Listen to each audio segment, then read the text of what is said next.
Terima kasih Anda masih bersama kami, pemirsa. Setelah melewati upacara besar seperti Nyepi, Saraswati, Ngembageni, dan Banyu Pinaruh, alangkah baiknya jika umat Hindu melaksanakan kegiatan pengelukatan. Melaksanakan upacara melukat merupakan salah satu usaha untuk membersihkan dan menyucikan diri agar dapat mendekatkan diri pada yang suci, yaitu Ida Sang Hyang Widiwasa.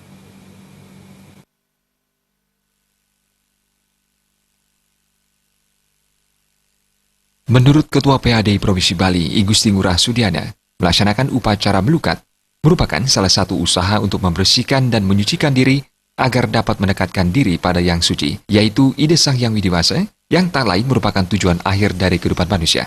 Ida Sang Hyang Widiwasa adalah Maha Suci dan tentu merupakan sumber kesucian.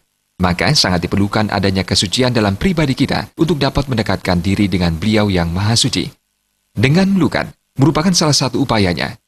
Pengelukatan setelah Nyepi, Saraswati, Pagerwesi maupun Banyu Pinaruh penting dilaksanakan karena diyakini dengan ritual pengelukatan, pikiran, perkataan, perasaan yang negatif akan bisa diminimalisasi. Pikiran negatif akan hilang, kemudian muncullah pikiran yang baik atau wibeka yang sangat berperan dalam menjalani kehidupan. Pengetahuan yang dimiliki dengan melaksanakan brata Saraswati dan brata penyepian bisa meresap ke dalam dirinya dan mampu diterapkan untuk membantu kebutuhan hidup manusia dan demikian juga memelihara kelestarian alam semesta.